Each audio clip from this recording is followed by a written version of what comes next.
અને એ રીતે તમે જો આપણા બાપ દાદા કેટલા બુદ્ધિશાળી હતા.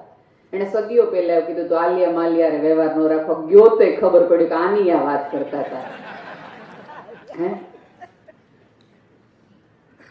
અહીંયા લોખંડનો એક ટુકડો હોય ને અને કોઈ ભંગારી નીકળે ને તો લોખંડના ટુકડાના ભંગારીઓ કે કિલો લેખે ભાવ આવે. લઈ જવાનો હતો એ જ લોખંડના ટુકડાનો ભાવ વધી જાય. સોનાના ટુકડાને સરસ કોકે ઘાટ ગળ્યો હોય, રૂડું લગાડ્યું હોય, થોડોક તપાવ્યો હોય તો સોની દુકાનમાં જેટલા આવે ને નજરે એ ઘાટ ઉપર જાય. ઘાટ કઈ ઘડાણો તમે વિચાર કરો. અહીંયા કોઈ બેનું છે એ 4 તોલાનું બિસ્કિટ પહેરીને ફરજ કોઈ જોવે, કોઈ પૂછે ક્યાંથી લીધો? પણ એ 4 તોલાના ઘાટનો સરસ ચેઇન બનાવ્યો હોય, મંગળસૂત્ર બનાવ્યો, હાર બનાવ્યો, 10 જણા પૂછે હમણાં કરાયો, ક્યાંથી કરે છે? એનો અર્થ એમ થયો કે ઘડામણનું પોતાનું મહત્વ છે. પણ ઘડાવવા માટે શું કરાવવું પડે? તો કે ટીપાવવું પડે, ઉગળવું પડે, તાપમાંથી નીકળવું પડે, પસાર થવું પડે. અને પછી એટલે જો તમારે તમારા ભાવ વધારવા હોય તો ઘડામણની એ પીડામાંથી તો પસાર થવું જ પડે, અને જેના તમે જ કારીગરો છો. હા, બધા એક આમ તમે જુઓ ને તો અત્યારે 2025ના પહેલા પગલા આપણે માંડીએ છીએ. એટલે આમ જુઓ તો આ સદીનું 25% ભાગ આપણે બધાએ જીવી લીધો. 100 વર્ષની સદી ગણો તો 25 વર્ષ આપણે બધાએ જીવી લીધા કે વેડફી નાખ્યા કે રોપી દીધા, ઉગાડી નાખ્યા, એ તો હવે સમય નક્કી કરશે. હવેની જનરેશન છે ને ઝેનઝી ને બીટા ને આલ્ફા ને એવી અલગ અલગ જનરેશન કહેવામાં આવે છે. ઝેનઝી અત્યાર સાથે કામ કરવું સૌથી વધુ અઘરું પડી રહ્યું છે એવું નોકરિયાત વર્ગ કહે છે કે ભાઈ એ લોકો જ્યારે અમારા એમ્પ્લોય હોય છે ત્યારે અમને સૌથી વધુ તકલીફ પડે છે, કારણ કે એ લોકો સ્થિર રહી શકતા નથી. એટલે આપણે બધા શું કહીએ, આ અત્યારની પેઢી જ આવી છે, આ પેઢીમાં જ વાંધો છે. હવે એ પેઢી કઈ ડાઉનલોડ કરેલી સીધી ઉપરથી આવેલી નહીં. એ પેઢીને મેને તમે બનાવી, મેને તમે એને જન્મ આપ્યો, મેને તમે એને ઉછેર કર્યો. 5-7 વર્ષ સુધી તો આપણા હાથની જ વાત હતી, પછી ન રહે. પછી ધીમે ધીમે એ બાળક બદલાઈ ગયું, બાળકનું વાતાવરણ બદલાઈ ગયું.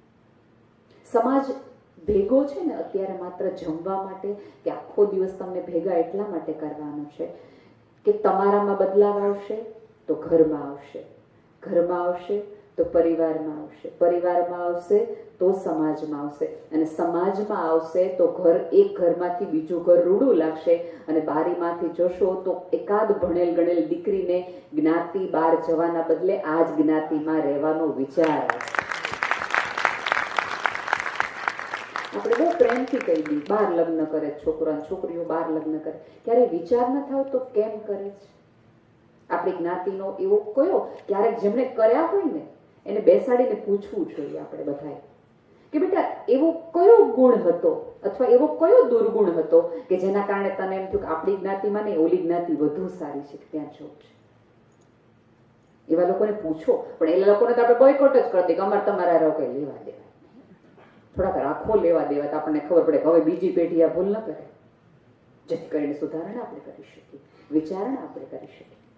કેવી સરસ ભાઈએ વાત કરી કે અમે અહીંયાથી આ સ્કોલરશિપ, સૌથી વધુ આનંદની વાત એ છે કે દીકરીઓને ફ્રીમાં ભણાવવામાં આવે. ત્યારે જ મેં દિલીપભાઈને કીધું મેં હવે દીકરાઓને થોડીક સ્કોલરશિપ આપો, કારણ કે દીકરીઓને જગત આખું સ્કોલરશિપ મોદી સાહેબે ભણાવે, શિક્ષકો ભણાવે, અને દીકરીઓને પોતાને ભણવું છે પાછું, એટલે થોડીક મહેનતે કરે. એટલે આર્થિક કોઈ બોજ વગર દીકરીઓને આપણે એટલી બધી સહાય કરવી જોઈએ. હું કોઈ વિરોધમાં નથી, પણ એનો અર્થ એ નથી દીકરાઓને ન કરી. હવે એવું છે દીકરાઓને બિચારાને એને આર્થિક કોઈ મદદ જ કોઈ કરતું નથી, એટલે બહુ ભણતા નથી. પછી હવે લગ્નની ઉંમર આવે એટલે દીકરીઓ એન્જિનિયર થઈ ગયો એટલે એન્જિનિયર ગોતે ચશ્મા લઈને. હવે તમે એન્જિનિયર વાળાને તો સહાય કરી ન હોય તો એન્જિનિયર ક્યાંથી લાવો ભાઈ જ્ઞાતિમાંથી? હવે જો તમે એવી ભાષા વાપરતા હોય કે દીકરા દીકરી સમોવડી, તો સહાય સમોવડી કરો ભાઈ, સહાય સમોવડી કરો. દીકરાઓ જો કમાઈને પોતાની સહાય પાછી આપી શકતા હોય તો આઈટી એન્જિનિયર થયેલી દીકરી 1,00,000 2 લાખના પગાર પછી પોતાના સમાજને પાછું ન આપી શકે એવો કોઈ નિયમ નથી. આપણને આનંદ થાય કે આપણે દીકરીઓનું પાછું નથી લેવું, પણ એ કયા જમાનાની વાત હતી? આજથી 20-22 વર્ષ પહેલા. હવે તો મહિલાઓ કરતા મહિલાઓ જ આગળ છે. તમે અહીંયા જ્ઞાતિનો ધારો કે રાખો ને એવોર્ડ ફંક્શન, કે પહેલા નંબર આવેલા હોય ને આપણે આપીએ તો તમારા 20 માંથી 18 દીકરીઓ નીકળે, 2 દીકરાઓ નીકળે. હા, તો ઈચ્છતા હોઈએ કે આ એજ્યુકેશનનો ગેપ આપણે પૂરવો હોય તો પહેલો વહેલો સહાયનો ગેપ પણ પૂરો કરે. આપો દીકરાઓને સહાય. હવે એની તો બિચારાની બહુ અત્યારે તકલીફ ખરાબ છે દીકરાઓની, ખરેખર.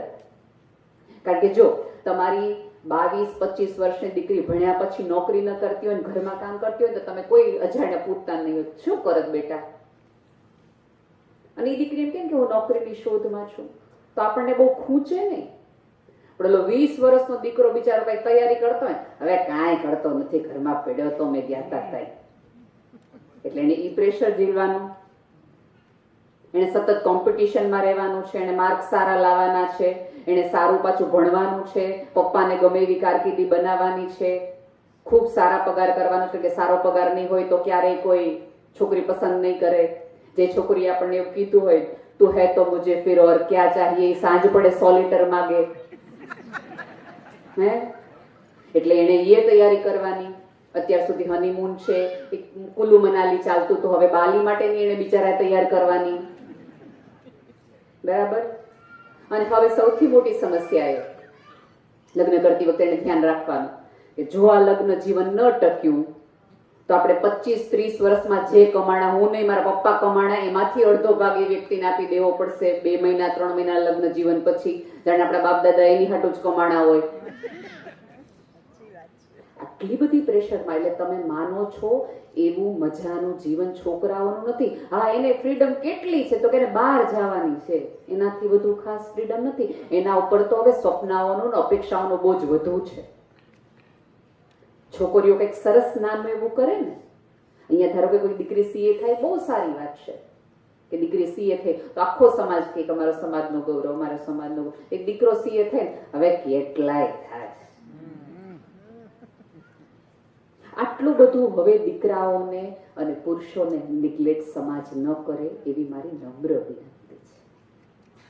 કારણ કે અમે જ્યારે નવું ફેમિનિઝમ શરૂ કર્યું ત્યારે અમે એમ કીધું હતું કે અમારી પાસે 2 આંખ છે, આની પાસે પણ 2 આંખ છે, અમને ઉપરવાળાએ 2 હાથ આપ્યા છે, આને પણ 2 હાથ આપ્યા છે. હવે તમે બધાએ સંમત સ્વીકારી લીધું છે કે બધાને ઈશ્વરે સમકક્ષ આપ્યું છે, હવે વ્યવહાર એક સરખો કરો. બંનેના સપના પૂરા કરવાની જવાબદારી સમાજ ઉઠાવે. દીકરીઓના સપના પૂરા કરવા માટે તમે પાંખમાં બદામ આપો અને ઓલા બિચારાને સિંગડાળી આપો એમ નહીં, સાથે રાખો. મારી પહેલી એક અરજ આ છે. બીજી વાત, આપણે ગેપ તરફ જઈએ. ક્યાં છે ગેપ? આમ જો તો મારા પપ્પાએ લગ્ન કર્યા, એના પપ્પા લગ્ન કર્યા હતા, એને બાળકો કર્યા હતા, એને 2 બેડરૂમ ઘરનું કર્યું હતું, એમણે પણ જીવ્યા, એ પણ ખાધું, એમણે પણ નોકરી કરી, એ પણ ગુજરી ગયા. તમારા બાળકો છે એ પણ ભણ્યા, નોકરી કરી, લગ્ન કરશે, બાળકો કરશે, એના બાળકોને પણ આવશે, પૃથ્વી પર જતા રહેશે, એના પછીના બાળકો. એટલે પેટર્નમાં કોઈ ફેર નથી. ભણે, નોકરી કરે, લગ્ન કરે, એના બાળકો થાય, બાળકોને લગ્ન થાય. પેટર્નમાં કોઈ ફેર નથી, રીતભાતમાં ફેર છે. અત્યારે સૌથી મોટી સમસ્યાઓ એક એ છે, હું અહીંયાથી આવીને ત્યારે 3 હોર્ડિંગ્સ મેં ઘરના જોયા. નવા ફ્લેટ બનતા હોય એટલે હોર્ડિંગ્સ મૂકે.